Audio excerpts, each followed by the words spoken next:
Hello friends.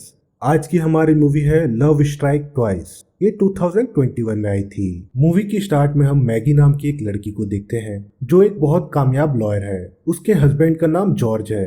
वो एक history teacher है। मैगी अपने काम में बिजी होने की वजह से अपने हस्बैंड और घर को इग्नोर कर दिया करती है, जिसकी वजह से उसकी शादीशुदा जिंदगी कुछ अच्छी नहीं चल रही थी। काम में दिन ब दिन तरक्की करते हुए अपने बॉस मैल तक को हैरान कर रही थी। इसके बाद मैगी अपनी बेस्ट फ्रेंड कैरी से मिलती है, जिसे वो अपने और अपने हस्बैंड के बीच के मैटर को बताती है।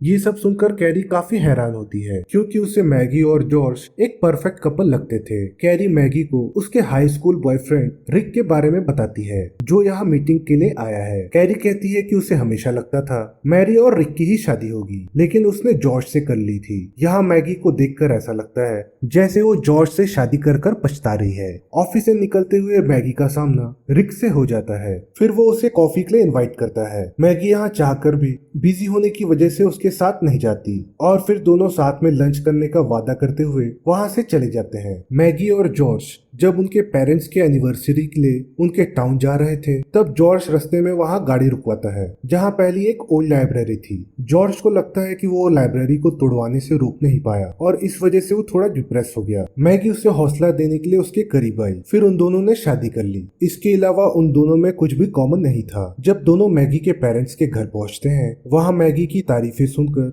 जॉर्ज अब चुप हो जाता है। रात में मैगी की मॉम उससे कहती है कि उनको हमेशा ये रिग्रेट रहेगा कि उन्होंने उसके डैड को पुरानी लैडर फेंकने के लिए नहीं कहा, और उससे गिरने की वजह से उनकी स्पाइनल कॉर्ड टूट गई। मैगी उनको हौसला देती है। फिर वो अपने रूम में आ जाती है। जॉर्ज उससे कहता है कि हमारी लाइफ काफी बोरिंग हो गई है, मैं ऐसी लाइफ नहीं जीना चाहता, इसलिए हम दोनों को अपने रिश्ते के बारे में दोबारा सोचना चाहिए। जॉर्ज मैगी के पेरेंट्स की एनिवर्सरी खराब नहीं करना चाहता था, इसीलिए उसने उनके सामने कुछ नहीं कहा। मैगी जॉर्ज की बातें सुनकर थोड़ा सदमे में आ जाती है। फिर वो वॉक के लिए निकल जाती है, जहाँ वो पॉइंट के पास जाकर कॉइन फेंक कर विश करती है कि उसे दोबारा हस्बैंड चुनने का मौका मिले। उसके विश करने के बाद उसका सर दीवार से टकरा जाता है और वो वहीं बेहोश हो जाती है।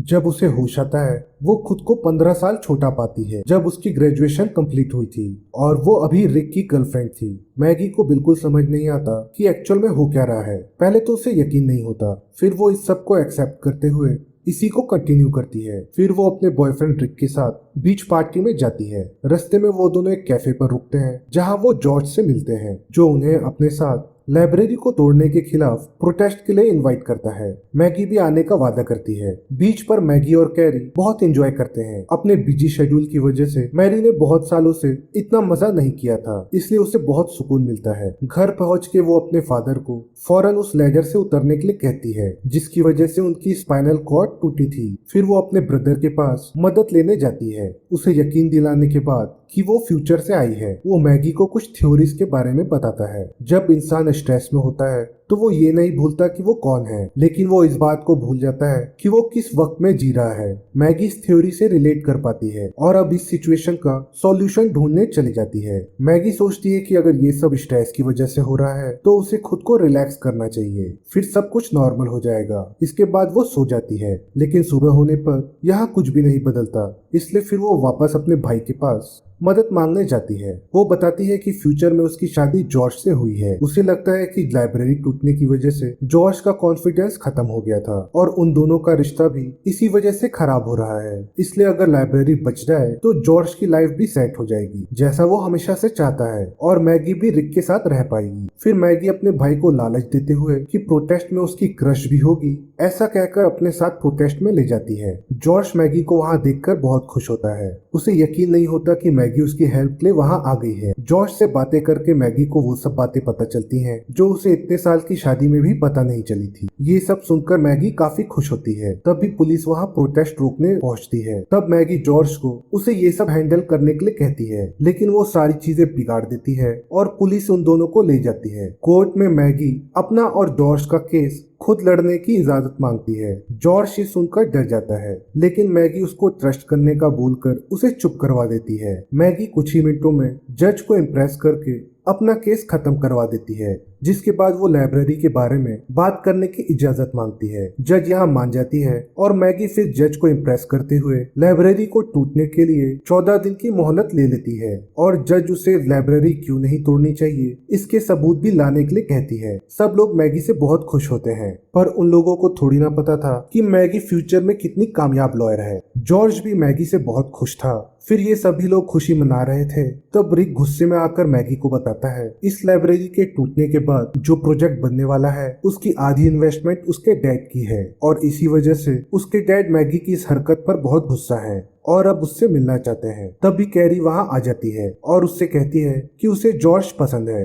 ये सुनकर मैगी काफी जेलस फील करती है, लेकिन अब वो कर भी क्या सकती थी क्योंकि इस वक्त वो रिक के साथ थी, इसलिए वो कैरी को जॉर्ज से बात करने भेज देती है। रिक के डैड बहुत कामयाब बिजनेसमैन थे। उन्हें जब मैगी के जेल जाने का पता चलता है उन्हें ये बात अच्छी नहीं लगती। उनको ऐसा लगता है कि मैगी की इस हरकत की वजह से उनकी फैमिली की रेपुटेशन खराब होगी और मैगी ने जो लाइब्रेरी को तोड़वाने से रुकवाया है वो उससे भी गुस्सा है। लेकिन मैगी उनकी रूडली बिहेवियर पर कोई रिएक्शन नहीं देती और चुपचाप सुन लेती है। रिक मैगी को घर छोड़ते हुए कहता है मुझे एक कामयाब बिजनेसमैन बनना है ताकि उसे उसके डैड की ना सुनना पड़े, यानी कि वो अपने डैड से भी काफी परेशान है।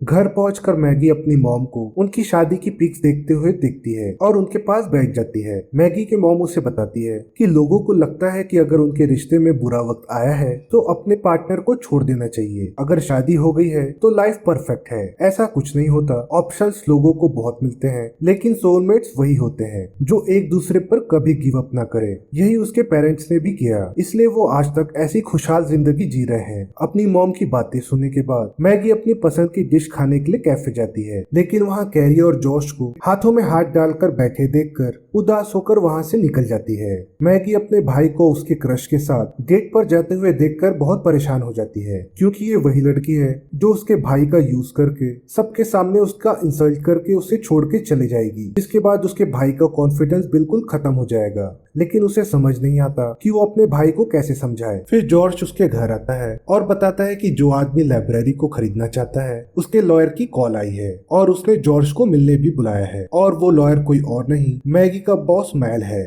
जॉर्ज के पास लॉयर के पैसे नहीं थे, इसलिए मैगी उसकी लॉयर बन के उसके साथ जाती है, जहाँ पर वो साफ साफ मैल के सारे ऑफर्स को इनकार कर देती है और जॉर्ज को वहाँ से लेकर चली जाती है। फिर मैल मैगी से अकेले बात करके उसे पीछे हटने के लिए कहता है क्योंकि उसे ऐसा लगता है कि मैगी ये सब एडवेंचर के लिए कर रही है, लेकिन मैगी उसे चैलेंज करके वहाँ से निकल जाती है। कोर्ट में वो पूरी कोशिश करती है कि लाइब्रेरी खरीदने वाले की असलियत वो सबके सामने रख सके, लेकिन कोई भी सबूत न होने की वजह से वो अपनी बातों का यकीन नहीं दिला पाती, इसलिए वो केस हार जाती है और मैगी को यहाँ बहुत गुस्सा आता है क्योंकि वो ये सब ठीक करना चाहती थी और ये तभी मुमकिन है जब वो लाइब्रेरी ना टूटे। और मैगी यहाँ अब दूसरा मौका भी खो चुकी थी। कोर्ट से निकलने के बाद वो रिक से मिलती है। रिक यहाँ मैगी को रात में डिनर के लिए इनवाइट करता है। डिनर में रिक मैगी को समझाता है तुम्हें इस लाइब्रेरी को बचाने की मंशा को छोड़ देना चाहिए क्योंकि वो और रिक मिलकर एक ब्राइट फ्यूचर बनाएंगे और इस छोटे से टाउन को छोड़कर बाहर एक अच्छी जिंदगी बिताएंगे, इसलिए कोई फर्क नहीं पड़ता कि यहाँ क्या हो रहा है और क्या नहीं। ये सब कहने के बाद रिक मैगी को प्रपोज करता है। मैगी भी खुशी खुशी उसका प्रपोजल एक्सेप्ट कर लेती है और रिंग भी पहन लेती है। घर आकर वो ये सब अपने पेरेंट्स को बताती है। उसके पेरेंट्स ये सुनकर बहुत खुश होते हैं। यहाँ जॉश लाइब्रेरी के पास बैठकर कुछ सोच रहा होता है। मैगी वहाँ अपने और रिक के एंगेजमेंट के बारे में बताने जाती है, लेकिन जॉर्ज को ये पहले से ही पता था। फिर जॉश अपने प्यार का इजहार मैगी से करता है, लेकिन मैगी उसे समझाती है कि वो उसके बगैर ज्यादा खुश रहेगा। दोनों फिर लाइब्रेरी के बारे में बातें करने लगते हैं। तभी मैगी को रियलाइज होता है वो दोनों लाइब्रेरी के बायर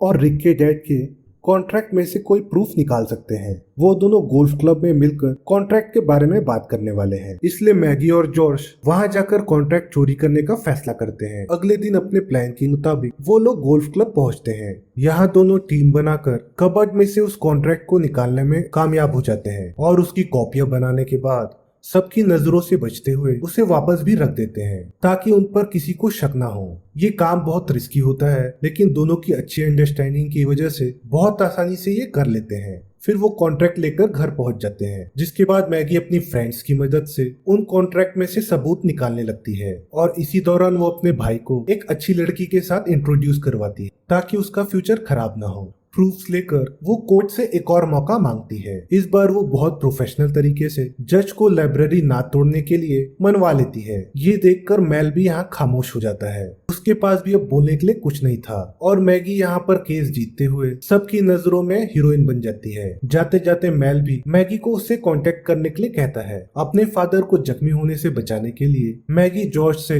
उनके लैडर को तोड़वा देती है। अब सब कुछ ठीक होने के बाद जब वो अगले दिन सोकर उठती है तो अभी भी वो पास्ट में होती है। अभी भी उसे समझ नहीं आ रहा था कि उसे अब क्या करना चाहिए। यहाँ उसके पेरेंट्स की एनिवर्सरी पार्टी स्टार्ट हो जाती है, जहाँ कैरी उसे आकर बताती है वो अब जॉर्ज के साथ नहीं है क्योंकि वो किसी और से प्यार करता है। ये सुनकर मैगी को समझ नहीं आता कि वो कैसे रिएक्ट करे। तभी वहाँ रिक आता है और वो मैगी से केस रीओपन कराने की वजह से नाराज होता है। उसे ये लग रहा था कि एंगेजमेंट के बाद मैगी अब उन दोनों के फ्यूचर के बारे में ही सोचेगी, पर उसने ऐसा नहीं किया। मैगी उसके इस एटीट्यूड की वजह से काफी हर्ट होती है, इसलिए वो उससे सारे रिश्ते खत्म करते हुए उसकी रिंग वापस कर देती है। फिर जॉर्ज से जाकर अपने प्यार का इजहार करती है और उसे कहती है कि उसे दूसरा मौका नहीं चाहिए, चाहे जितने भी मौके क्यों न मिल जाए वो हमेशा जॉर्ज को ही चुनेगी। उसके ये कहते ही वो स्लिप हो जाती है और बेहोश हो जाती है। होश में आने पर वो खुद को प्रेजेंट में पाती है, जहाँ उसके डैड अब ठीक हैं और उसका भाई भी हैप्पीली मैरिड है। उसे पता चलता है कि वो किसी बड़े टाउन में नहीं,